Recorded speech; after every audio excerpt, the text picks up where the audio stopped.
Magandang araw mga kasport. Napakainit na mga usap-usapan ngayon ang posibleng pag-back out daw ng Gilas Pilipinas sa darating na FIBA Asia Cup 2025. Totoo nga kaya ito? At ano naman ang koneksyon ng maagang practice nila kahit kasabay ng PBA schedule? Kung trip mo po ang ganitong content, paiwan ng follow at pa-subscribe na din.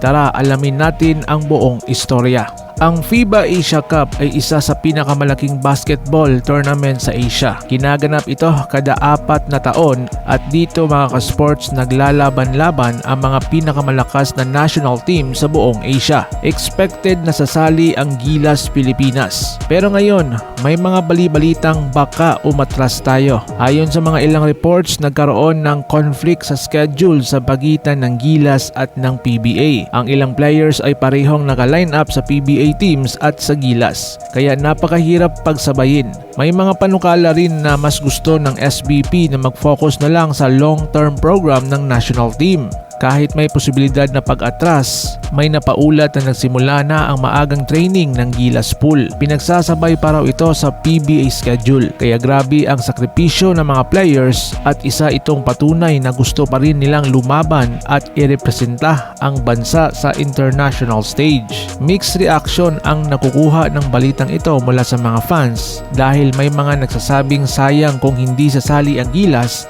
lalo't magandang exposure ito para sa ating mga players. Pero may ilan din na nag-iintindihan ang desisyon kung ang layunin ay ang long-term improvement. Isa din sa bali-balita ang conflict ng Iran na kung saan ay pumasok ang US sa pagbomba nito, pero hahanapan pa daw ito ng paraan baka mag-change venue. Sa mga susunod na linggo, siguraduhin mas lilinaw pa ang plano ng Gilas Pilipinas at abangan natin kung itutuloy ba ang kanilang kampanya sa Asia Cup o magfo-focus na lang sa ibang tournaments tulad ng SEA Games at Olympic qualifiers. Ikaw, anong masasabi mo?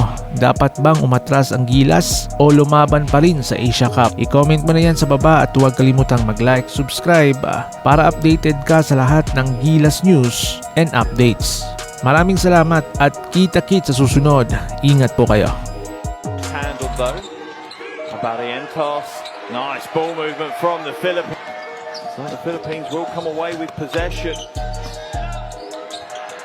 And an easy score. Wambao, who picks up another block.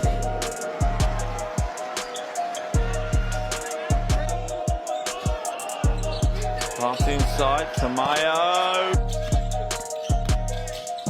Alangel. Wambao gets the little stop. They've not given up. It would have been easy just to surrender early. Navarro!